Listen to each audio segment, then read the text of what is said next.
and 1. So whoever made this motion needs to go to talk to their friends, talk to trusted people in their lives, talk to literally anyone that can help them get out of this pit hole of sadness and depression of a dilemma that has plagued their mind. Because the solution to your problem is probably not in having random debaters from the Philippines think of structural reasons as to why you should talk to your ex. I hope the person who made this motion can touch some grass. I'll pray for them after this round. But meta aside, I think side government has the right impact that they want to get, but the mechanisms that they give to get to that impact leads to a lot more hurt for all individuals involved. A couple of responses to side government to prove this. 1. Government says that you have no basis of comparison on what good relationships look like. This is a golden nugget characterization coming from the Prime Minister. I want to ask a question.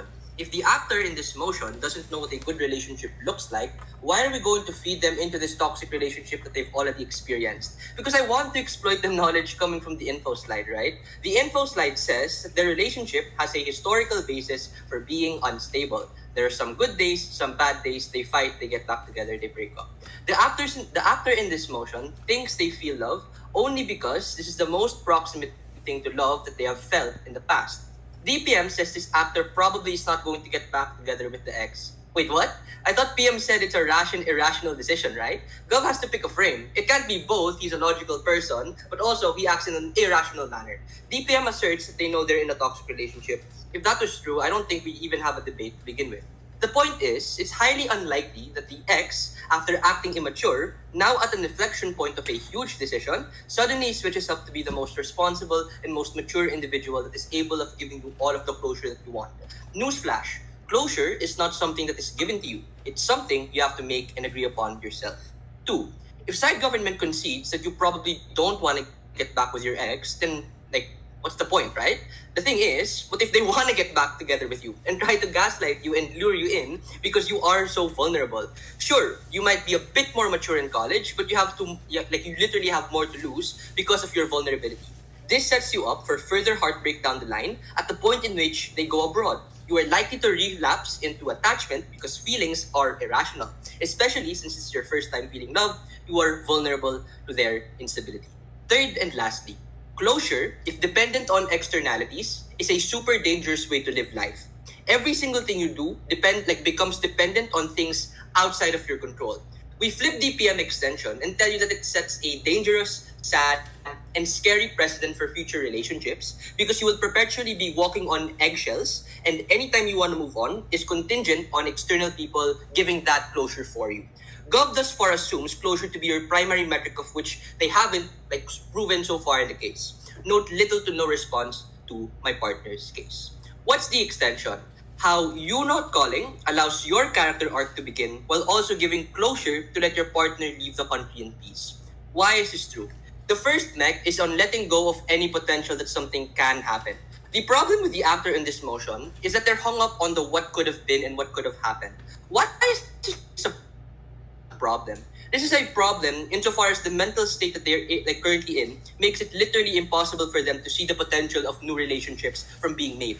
This is because A, if they're terrible at hiding it, they're likely to be very emotional, likely to be very love-stricken and depressed, which inherently isolates them from the potentially infinite amount of new friends that they can make. But if B, they're good at putting up a good front, you never get to see the genuine side of this person because they'll always be putting up a mask on themselves to hide how they truly feel.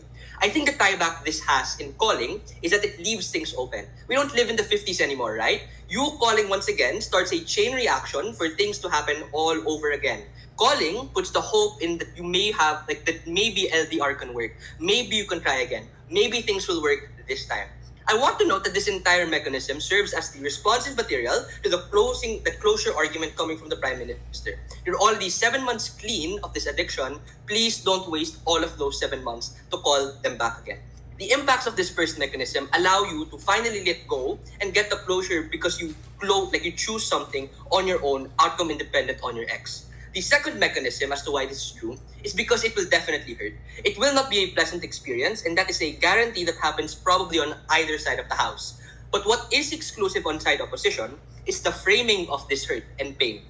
This is the explanation that PM asked from us as to why this actor likely isn't going to clamor for closure down the line on side opposition. On side government, what do you tell your friends? Yo, bro, I talked to her. We met up. We fucked. She told me that she loved me. I'm never gonna see her again. What happens then, right? Oh, I don't know. I'll wait for her. I love her. I'm going to wait until she comes back. All of these things are significantly likelier to happen if we subscribe to Gov's idea that it probably might go well or probably might be like very much sure, right? But if it does go dog shit, you're literally going to be traumatized and think that you can't get back like the love that you've had in your life because it was so information. perfect. What is the positive material on our side? Before that, go, I'll take the If, for example, you don't talk to the specific ex, or like they hit you up and then, oh, you know, I just won't respond to them. Wouldn't you live with regret for your entire life, and in future relationships you always have this what if lingering as to why you didn't respond? No. And I'll explain why, because that's the positive material. The first is just you free yourself from this obligation on needing to respond or that potential regret of wanting to respond. That is to say, because you're now like have made a choice on not responding, you can prioritize yourself to other things and not get hung up on the past while you can look forwards towards the future. The third and last reason is in talking about your partner. Because you probably also shouldn't be an asshole. You probably still care about them if we believe inside government, which we do. Why is this also comparatively bad if you decide to call? The first is that the partner is just likely messaging because they're on a like equally immature and they probably also have this layer of regret in a case of finalizing a what if, which is the same dilemma that you are in. We say DPM actually make things a lot worse for your ex as well, at the point in which that you literally give them new ammo to doubt their decision of moving to another country. That is to say, on either side of the house, if you decide to call, it probably leads to just so much more confusion given your history of being not the best and not the most mature couple. How should you weigh this material and extension in the round? Government bench seems to be obsessed with the idea of getting closure. How do we outweigh them in this regard? The first reason is just you put a pin on the situation at the point in which you decide that enough is enough and you don't continue things further. Maybe you regret it sometimes, but that's a sometimes that we probably are going to be okay with. The second thing is just government is contingent on things going well and things operating maturely. On side opposition, you get none of that. Even if you guys are immature, it's probably going to be okay. For all of those reasons, very, very proud to oppose.